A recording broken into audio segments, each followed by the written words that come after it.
Nada a gente aprende sozinho, amém, pessoal? Se você vê um cozinheiro fazendo um prato muito delicioso, pode crer que ele aprendeu com alguém.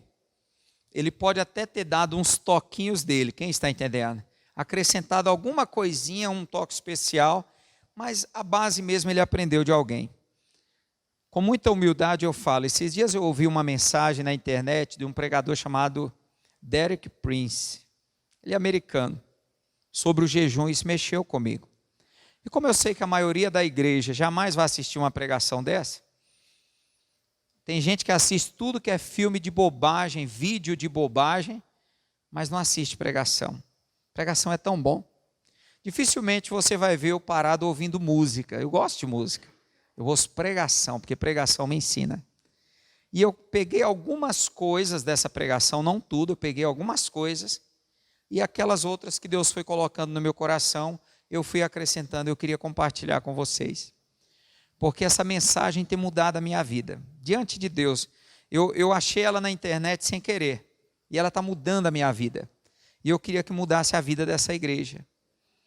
Eu queria que vocês crescessem, porque essa vida é passageira, irmãos.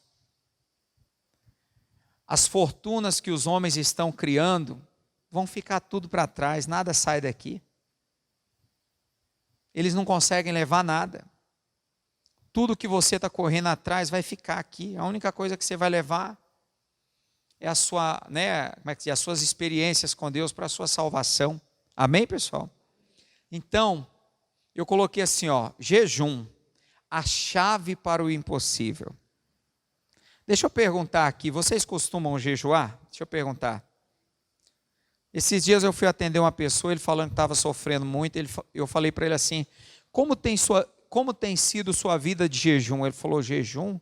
Eu nunca jejuei. Está explicado. Ele disse que não consegue se firmar na igreja, já passou em tudo que é a igreja e não consegue se firmar, não tem vida de jejum.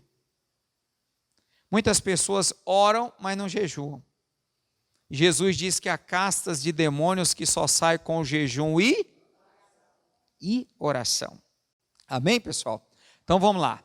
Mateus capítulo 6, versículo 5 vai ser o nosso pontapé inicial. Em nome do Senhor Jesus.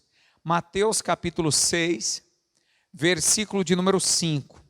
Está escrito assim: e quando orares, não sejas como os hipócritas, pois se comprazem em orar em pé nas sinagogas e às esquinas das ruas, para serem vistos pelos homens. Em verdade vos digo que já receberam o seu galardão. Nós aprendemos sobre isso há alguns dias, amém? Mas tu, quando orares, entra no teu aposento, fecha a tua porta, ora a teu pai em secreto, que vê o que está em oculto. E teu pai que vê o que está em oculto, te recompensará. Amém? Pula para o versículo 16.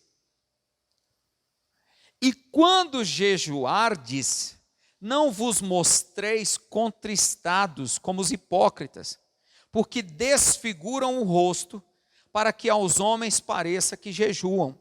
Em verdade vos digo que já receberam o seu galardão. Porém tu, quando jejuares, unge a cabeça e lava o rosto, para não pareceres aos homens que jejuas, mas sim a teu pai que está oculto. E teu pai que vê o que está oculto te recompensará. Vocês conseguem perceber uma semelhança do que ele fala acerca de oração e do que ele fala acerca de jejum? Ele está falando que a oração não é para eu me exibir, a oração é entre eu e o pai. Ele está falando que o jejum também. Eu não tenho que sair mostrando para todo mundo que estou jejuando. Triste, o que você tem? Não, é porque eu estou jejuando hoje, está muito pesado. Não. Lava o rosto, se alegra. Só Deus tem que saber do teu jejum. Então tem uma semelhança aí, coloca a mão no coração. Vamos fazer uma oração. Querido Pai, em nome do Senhor Jesus, nós te louvamos, te exaltamos, porque é um privilégio estarmos aqui nessa manhã, para aprender, para ouvir as tuas boas palavras. Fala conosco, meu Deus, abre o nosso entendimento, que essa palavra nos faça crescer, eu te peço em nome de Jesus, amém? Então, lê comigo aqui, Uma análise dos 4 versículos, né, ou 5 que nós acabamos de ler, na análise desses versículos, podemos notar claramente um paralelo entre a oração e o jejum. Primeiro, Jesus ensina de que forma devemos orar, e depois, como orar corretamente. Primeiro, Jesus ensina de que forma não devemos orar. Eu comi o não ali, né? Primeiro, Jesus ensina de que forma não se deve orar, não devemos orar. E depois, como orar corretamente.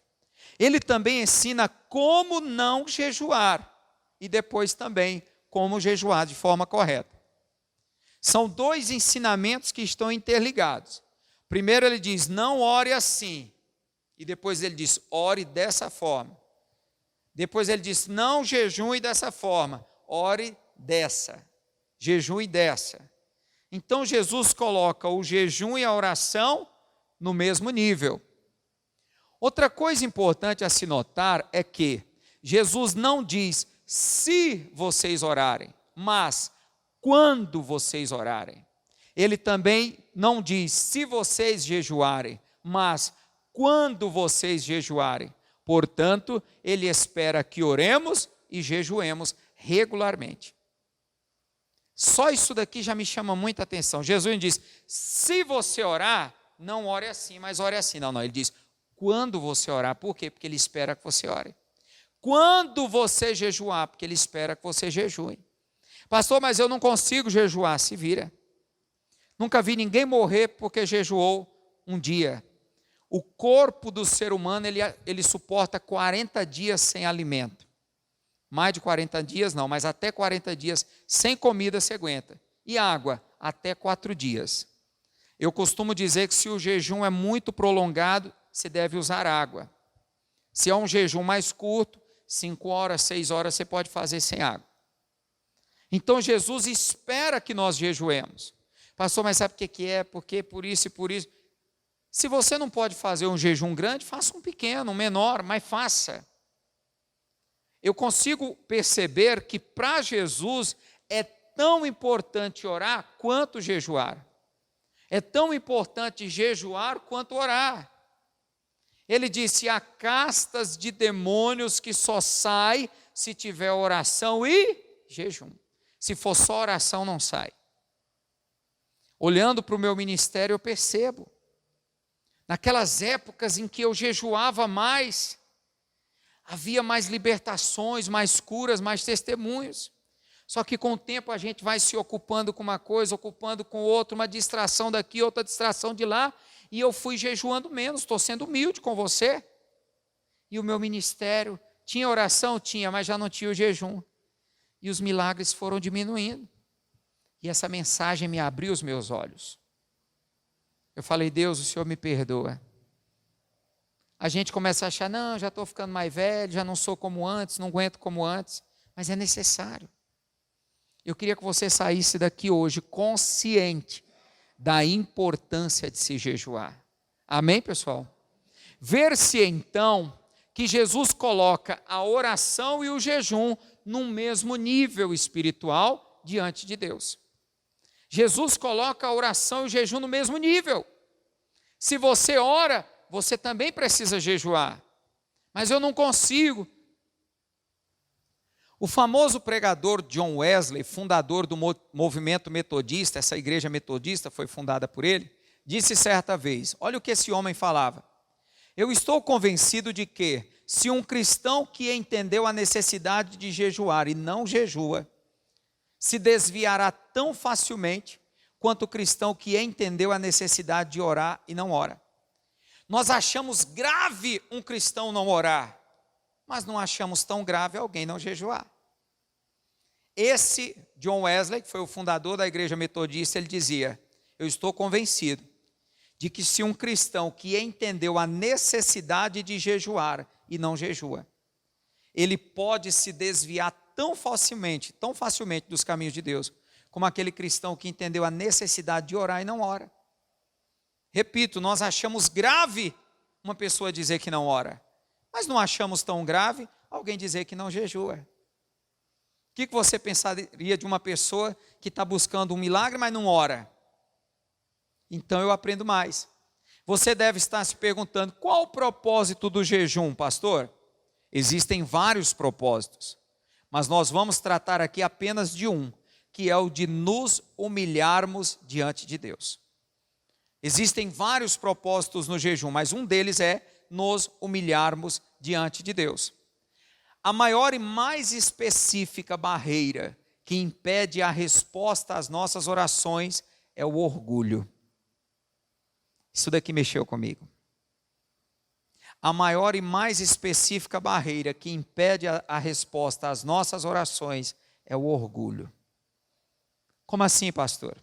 E qualquer coisa que possa retirar essa barreira do nosso caminho, facilitará a nossa oração. Vejamos 2 versículos onde Tiago e Pedro falam a mesma coisa. Lembrando que esse Tiago não é aquele Tiago apóstolo, irmão de João. Esse Tiago é filho de Maria, filho de José, irmão de Jesus. Ele só se converteu depois que Jesus ressuscitou. Olha o que Tiago e Pedro falaram sobre a questão do orgulho, né? Eles falam o quanto Deus resiste a uma pessoa orgulhosa. Vamos ver? Lê só aqui para não demorar muito, ó. Tiago capítulo 4, versículo 6. Portanto, diz: Deus resiste aos soberbos, dá, porém, graças aos humildes. O que é a soberba? É uma manifestação do orgulho. Primeiro vem o orgulho, depois esse orgulho cresce, se manifesta, se transforma e vira soberba. Soberba é aquela pessoa altiva, que se acha melhor que todo mundo, que olha os outros de cima para baixo, eu sou melhor, eu faço melhor, eu posso mais. Portanto diz, Deus resiste aos soberbos, dá, porém, graça aos humildes. A pessoa humilde, Deus dá tudo o que ela quer. A pessoa soberba, Deus resiste, ela ora, mas não recebe. Olha Pedro falando a mesma coisa, 1 Pedro capítulo 5, versículo 5. Semelhantemente vós, jovens, sede sujeitos aos anciãos, e sede todos sujeitos uns aos outros, e revesti-vos de humildade, porque Deus resiste aos soberbos, mas dá graça aos humildes. Falaram sobre a mesma coisa. Cuidado com o orgulho. Por isso que nós precisamos jejuar. Porque através do jejum nós nos humilhamos e quebramos a nossa soberba, o nosso orgulho. Deus resiste aos soberbos. Ele não ouve suas orações, mas dá graça aos humildes. Deus ouve as orações dos humildes. Espiritualmente falando, o orgulho é um dos pecados que Deus mais abomina e que trará mais rapidamente o juízo de Deus sobre você. Vou repetir, entenda, o orgulho, a soberba, a altivez, é um dos pecados que Deus mais odeia. Eu vou já te dizer por quê. Esse tipo de pecado, ele vai trazer o juízo, a cobrança de Deus, o acerto de contas mais rapidamente sobre você, do que talvez outros pecados. O que eu aprendo aqui? O orgulho foi o primeiro pecado praticado no universo. E Lúcifer, que hoje se chama diabo, mas a palavra Lúcifer significa aquele que carrega a luz, anjo de luz, ele era Lúcifer. Ele era um anjo de Deus. Lúcifer foi quem praticou pela primeira vez. Lúcifer, ele se tornou tão orgulhoso, tão soberbo, que ele quis ser igual a Deus. Todos conhecem a história. Essa é a maior diferença entre Lúcifer e Jesus. Enquanto um deixou-se levar pelo orgulho, buscando ser igual a Deus, o outro se humilhou até a morte, e morte de cruz. Está lá em Filipenses 2,8. Lúcifer só queria ser grande, queria ser igual a Deus, e Jesus só queria ser pequeno. Um dia os discípulos de Jesus vinham pelo caminho discutindo. Quem é o maior entre nós? O maior sou eu, Pedro. Não, João dizia, não, sou eu. Eu reclino a cabeça no peito de Jesus. Aí o outro dizia, não, eu sou o maior. E o outro, não, eu sou o maior. Aí João e Tiago foram até a mãe e disseram, mãe, vai até Jesus e pede para ele, para que quando ele estiver no reino dele, nós possamos nos assentar, um à sua direita e outro à sua esquerda. E a mãe bobona foi: Senhor, deixa que quando o Senhor estiver no teu reino, os meus filhos se assentem, um à tua direita e outro à tua esquerda. Jesus disse: mulher, você não sabe o que está pedindo. Eles estavam preocupados em ser grandes. O orgulho estava entrando no coração. Por quê? Porque pregava o evangelho, porque expulsava demônios, porque curava os enfermos. Estavam se achando melhores que todos. Aí Jesus entrou lá na casa, pegou uma bacia, pegou uma toalha e falou: senta todo mundo aí, vou ensinar uma lição para vocês. O Filho de Deus, o Deus Filho Todo-Poderoso, se prostrou diante deles de joelhos e lavou os pés deles. Jesus disse: não, Senhor, o Senhor não vai me lavar não. Por quê? Porque só quem lavava os pés de uma pessoa eram os escravos. O cidadão rico, ele tinha um escravo. Quando chegava uma visita na sua casa, o escravo tinha que se prostrar para lavar os pés do convidado, da visita.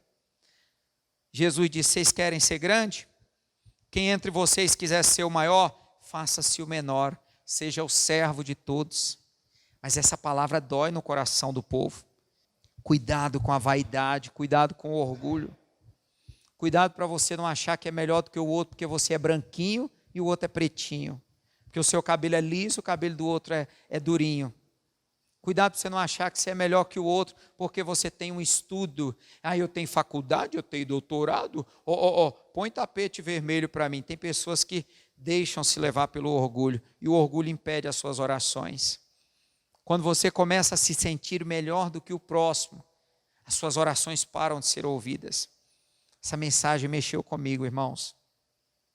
Essa é a maior diferença entre Lúcifer e Jesus. Enquanto um deixou-se levar pelo orgulho, buscando ser igual a Deus, o outro se humilhou até a morte e morte de cruz. Quem está entendendo até aqui? Vejamos alguns versículos onde Jesus nos ensina sobre os malefícios do orgulho e os benefícios da humildade. Lê comigo aqui nas telinhas. Lucas 18:10. Pode ler aqui, depois você assiste a live em casa e aí você relembra tudo. 2 homens subiram ao templo a orar, um fariseu e o outro publicano. O fariseu, estando em pé, orava consigo mesmo desta maneira: ó Deus, graças te dou porque não sou como os demais homens, roubadores, injustos e adúlteros. Ele não era roubador, injusto nem adúltero, beleza. Porém o orgulho é pior do que isso. Graças eu te dou porque não sou como os demais homens, roubadores, injustos e adúlteros, nem ainda como este publicano. Irmãos, isso aqui é uma falha grave. Ele está se achando melhor do que o publicano. Cuidado para você não se achar melhor do que outras pessoas na igreja. Esse pastor de vez em quando ele fala umas palavras erradas, nordestino. Eu sou do Sudeste. Você não é melhor do que eu em nada. Eu não me curvo diante de uma pessoa só porque ela tem faculdade, porque é um juiz. Me curvo por causa da autoridade, é claro. Cuidado para você não se sentir melhor do que o seu próximo. Nem ainda como este publicano, ele está se achando melhor. Jejuo 2 vezes por semana e dou o dízimo de tudo quanto possuo. Ele está fazendo a coisa certa, jejuar e dar o dízimo. O problema é o orgulho, quem está entendendo? O problema é que ele está se achando melhor por isso. O publicano, porém, estando em pé de longe, nem ainda queria levantar os olhos ao céu, mas batia no peito e dizia: ó Deus, tem misericórdia de mim, porque eu sou um pecador. Você está dando para entender? O fariseu, ele anda corretamente, ele anda retamente, beleza, mas o orgulho está desfazendo todas as coisas boas que ele faz. O orgulho está abafando as coisas boas. O publicano é um baita de um pecador, mas a humildade diante de Deus, o arrependimento, faz com que Deus o ouça. Quem está entendendo? Você consegue entender isso? Jesus falando: digo-vos que este, o publicano, desceu justificado para a sua casa, e não aquele, o fariseu. Porque qualquer que a si mesmo se exalta, será humilhado. E qualquer que a si mesmo se humilha, será exaltado. Tem um ditado aí fora que diz assim: os humilhados serão exaltados. Mentira, não é assim.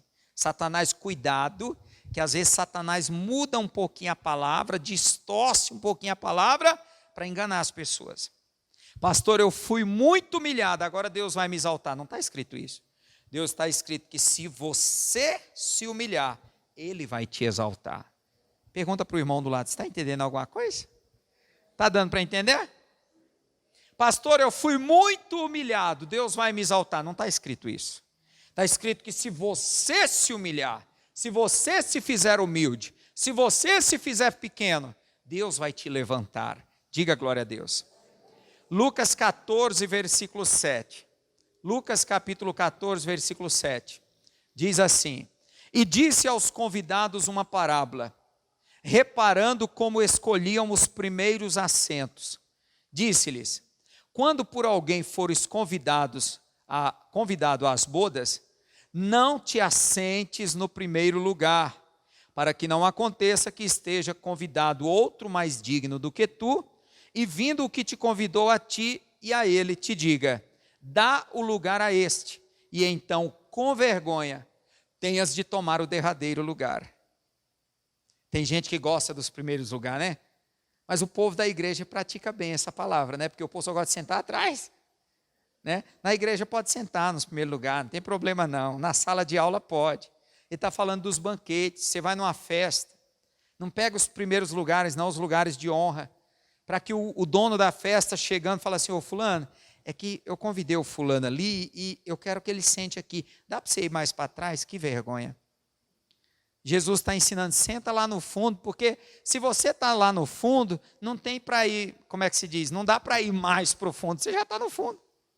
Quem está embaixo não teme a queda, quem está entendendo? A queda é só para quem está em cima. Quem está embaixo não teme cair. E aí eu aprendo mais, 10. Jesus falando: mas quando fores convidado, vai e assenta no derradeiro lugar, para que quando vier o que te convidou te diga: amigo, assenta-te mais para cima, então terás honra diante dos que estiverem contigo à mesa. Quem está entendendo? É melhor você sentar lá atrás e dizer: não fica aí atrás não, vem aqui para frente, que honra, né? Do que você na frente mandar você sentar lá atrás. Se você for uma pessoa humilde, você nunca vai passar vergonha. Você nunca vai cair, nunca vão te derrubar. Mas se você for orgulhoso, se você gosta dos primeiros lugares, quer ser visto, gosta dos holofotes, Deus vai te resistir, daqui a pouco você vai ser envergonhado. Versículo 11. Porquanto, Jesus falando, qualquer que a si mesmo se exaltar, será humilhado. E aquele que a si mesmo se humilhar, será exaltado. Segunda vez falando a mesma coisa. Eu não me humilho para os homens, eu me humilho diante de Deus. Eu me faço humilde, não diante dos homens em si, vírgula, né? Eu me faço humilde diante dos homens, mas eu quero dizer no sentido de me fazer humilde diante da situação. Amém, pessoal? Você não tem que se humilhar para homens, tem que se humilhar para Deus. Mas diante dos homens, não busque posição de destaque, não. Deixe que Deus te honra. Tiago 4,10, olha o que Tiago falou. Humilhai-vos perante o Senhor, está vendo? Ele não manda você se humilhar diante do homem. Humilhai-vos perante o Senhor e Ele vos exaltará. Pedro falou a mesma coisa. Você vê que Pedro e Tiago estão no mesmo espírito. 1 Pedro capítulo 5, versículo 6. Humilhai-vos, pois, debaixo da potente mão de Deus, para que a seu tempo vos exalte. Humilhai-vos debaixo da mão de Deus. Obedeça ao mandamento de Deus. Pratique o mandamento de Deus. Olha o que Davi disse no Salmo 138, versículo 6. Ainda que o Senhor é excelso, atenta para o humilde, mas ao soberbo conhece-o de longe. O soberbo diante de Deus é como uma pessoa que está cheirando mal. Já viu aquela pessoa que não passa desodorante na axila? Geralmente a pessoa não sente, só sente quem está próximo. Então, sabe aquela pessoa que cheira mal, chega assim e fala: ai meu Deus, é Deus com o soberbo, com a pessoa orgulhosa. O humilde não. A pessoa que é humilde, Deus quer ela perto dele. Mas o soberbo, Deus repele. Deus resiste. Deus conhece de longe. Amém, queridos? Então, qualquer coisa que contribua para afastar de nós o orgulho, será uma bênção incalculável. Se o orgulho me afasta de Deus, se Deus resiste ao soberbo, ao orgulhoso, então qualquer coisa que afaste de mim esse orgulho, é uma bênção incalculável, é uma bênção maravilhosa. E uma das formas bíblicas de nos humilharmos diante de Deus, afastando de nós todo orgulho e soberba, é o jejum. O jejum é uma forma de você se humilhar. O jejum é você dizendo não para a carne e sim para o espírito. Tem humilhação maior do que você estar em jejum e a sua esposa, né, ou a sua irmã traz um pudim e você não comer? Todo mundo está comendo ali. Você está o cheiro do churrasco, mas você está num propósito de jejum. Você quer ver comida gostosa aparecer, é você fazer um jejum. Aí aparece comida gostosa de todo jeito. Até o pão de queijo fica mais cheiroso. Olha o que Davi falou no Salmo 35:13. Mas quanto a mim, quando estavam enfermos, a minha veste era pano de saco. Humilhava a minha alma e a minha oração voltava para o meu seio. Presta atenção. Tinha umas pessoas doentes e Davi estava intercedendo por essas pessoas. Ele tirou as roupas normal e colocou pano de saco, que era uma forma dos judeus se humilharem diante de Deus. Quando eles queriam se humilhar diante de Deus, pedir perdão, clamar por misericórdia, eles vestiam vestes de saco. Só que ele não fez só isso. Ele não só orou com o coração contrito, arrependido. Ele disse, eu humilhava, olha a palavra humilhação aí, humilhava a minha alma com jejum. Ele está falando que através do jejum, ele conseguia humilhar a alma dele. Nós somos um ser trino, nós somos um corpo, possuímos uma alma, nós somos um espírito, moramos num corpo e possuímos uma alma. A alma é o intelecto, para quem entende de celular é o cartão de memória, a alma. E o espírito seria o processador e o corpo é a carcaça do celular. Então você é um processador que mora numa carcaça e tem um cartão de memória. Então eu sou um espírito que tem uma alma, um intelecto e moro num corpo. Amém, pessoal? Só que a parte problemática em nós não é o nosso espírito. A parte problemática em nós é a nossa alma, que a Bíblia chama de carne. Quando a Bíblia está dizendo a carne luta contra o espírito, ela está dizendo a alma luta contra o espírito, porque é a alma que domina a minha carne. A dor eu sinto não no espírito, eu sinto na alma. Quem está entendendo? Por isso que a depressão é na alma, a síndrome do pânico. Então a alma precisa ser trabalhada, e Davi está dizendo que ele humilhava a alma dele com jejum. E eu quero te ensinar um pouco mais. Esse mesmo versículo, na nova tradução na linguagem de hoje. Mas quando eles estavam doentes, eu vesti roupas de luto e até deixei de comer. Então, jejuar é o quê? Deixar de comer. Veja, Davi disse que humilhava a sua alma através do jejum. Ele entendeu que, para obter resposta de Deus à sua oração, ele precisava primeiro humilhar a sua alma. Davi entendeu. Ele percebeu que só a veste de saco, só a veste de luto, só a oração quebrantada não era o suficiente. Ele percebeu que ele precisava acrescentar o jejum. Ele percebeu que quando ele jejuava, quando ele ficava sem comer, a oração era respondida mais rapidamente. Ele conseguia obter a resposta de forma mais fácil. Por quê? Que ele precisava humilhar a sua alma. Por que ele precisava humilhar? Porque a sua alma é a parte autossuficiente em você. Guarda isso daqui. É a parte do intelecto. É a parte que se orgulha do conhecimento, da inteligência, da beleza. etc. É a parte vaidosa em você. Quem está entendendo? Eu vou repetir. A sua alma, a minha alma, a nossa alma, é a parte autossuficiente em nós. Por isso que ele disse que a carne luta contra o espírito. Você chega a um ponto que acha que não precisa orar, acha que não precisa vir à igreja. Não, que eu não preciso estar na igreja todo dia para ser abençoado. Olha o orgulho aí, olha a soberba. Já está se sentindo autossuficiente.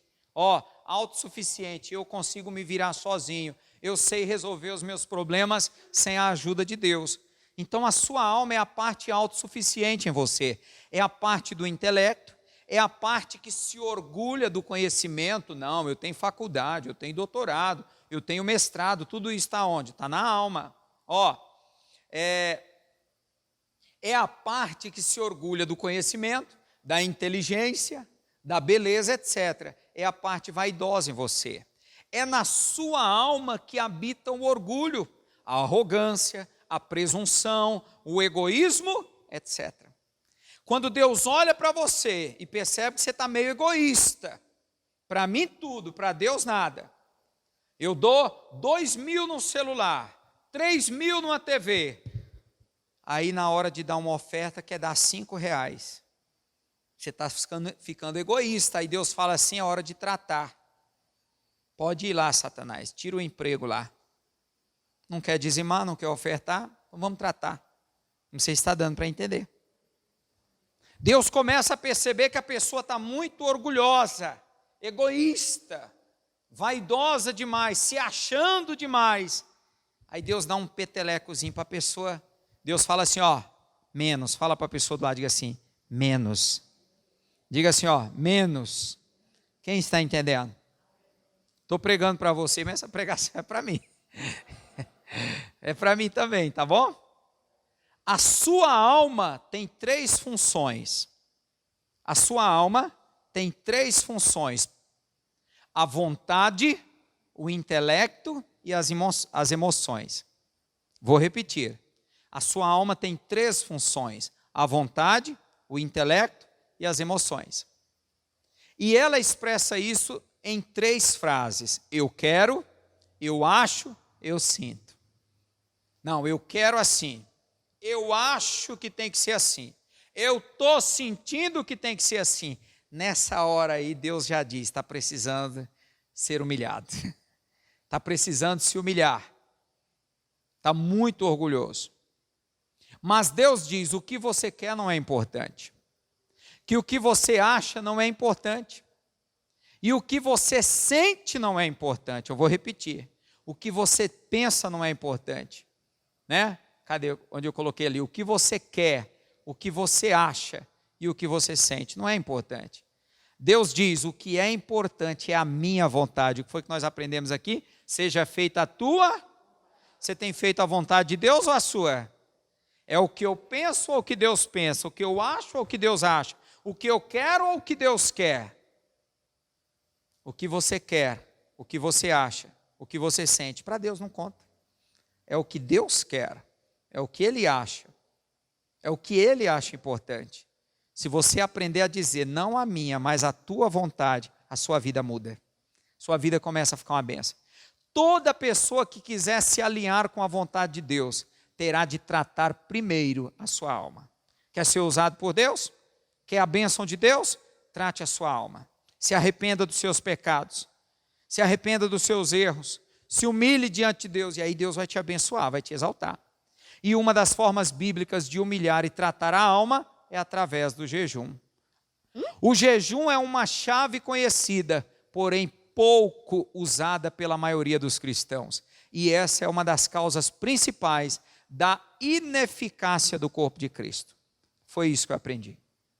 O jejum é uma chave muito conhecida. Amém? Porém pouco usada. Jesus disse, há castas de demônios que só saem com jejum e oração. Mude a sua vida a partir de hoje nesse sentido. Comece a jejuar. O jejum é uma chave essencial para se ter uma oração respondida. Diga glória a Deus. Domingo que vem, nós voltamos nesse mesmo horário, nesse mesmo canal, amém? Domingo que vem eu vou trazer a segunda parte dessa mensagem. Se coloquem todos de pé. Vamos falar com Deus. Coloca a mão no seu coração em nome de Jesus. Feche os seus olhos. Vamos falar com Deus. Querido Pai, em o nome do Senhor Jesus, nós oramos ao Senhor neste momento. Pedimos perdão ao Senhor pelos nossos pecados, pelos nossos erros, pelas nossas falhas. E pedimos ao Senhor, olha para nós. Vê se há em nós algo que não te agrada. Será que em alguma área nós temos sido soberbos, orgulhosos, egoístas, vaidosos? Será que temos nos sentido autossuficientes? Será que temos desprezado o nosso próximo, nos achando melhor do que eles? Será que temos olhado as outras pessoas de cima para baixo? Tem pessoas que chegam a se achar melhor do que o seu pai, melhor do que o patrão, melhor do que o pastor. Tem pessoas que a soberba cresce tanto que elas já não ouvem conselhos. Ninguém pode dar um conselho, ninguém pode corrigi-las, ninguém pode dizer que elas estão erradas, ninguém pode chegar para elas e dizer muda aqui, muda ali, muda isso, muda aquilo lá. Não, elas não aceitam. Se você humildemente percebe que tem havido soberba em você, orgulho, pede para Deus, tira de mim, Senhor. Será que não é esse o motivo das minhas orações não estar sendo respondidas? Será que não é esse o motivo de tanta luta e tanta dificuldade? Será que é por isso que você determina um negócio e aquilo não se cumpre? Será que é por isso que você pede e não recebe? Porque a Bíblia diz que Deus resiste ao soberbo, porém Ele dá graça ao humilde. A Bíblia diz, humilhai-vos diante da poderosa mão do Senhor, para que a seu tempo Ele vos exalte. Meu Deus, em nome de Jesus, vem trabalhar a nossa alma, vem trabalhar a nossa vida, vem trabalhar os nossos caminhos. Ensina-nos, meu Deus, o caminho da humildade, o caminho da simplicidade. Ensina-nos, Senhor, o caminho da servitude para com o Senhor. Estenda as mãos na direção da sua casa. Ora por um familiar seu. Talvez tenha alguém na sua casa que é muito orgulhoso, não aceita ser corrigido, não aceita conselho. É uma pessoa que vira e mexe, está com o coração fechado. É uma pessoa que até vem à igreja, mas é uma pessoa que não aceita a palavra ministrada, a palavra pregada, principalmente quando essa palavra contraria aquilo que ele acha certo ou ela acha certo. Ora por ele agora, ora por ela. É o teu filho, a tua filha. Ora por ele. Meu Deus, quebranta o coração do meu filho. A tua palavra diz que é um coração quebrantado e contrito o Senhor não resistirá. Fala com Deus, pede para Deus. Faz uma obra na vida do meu filho, faz uma obra na vida do meu marido, na vida da minha esposa, na vida daquele meu cunhado. Tira toda a dureza do seu coração, tira todo o ódio, tira todo o mal, em nome de Jesus.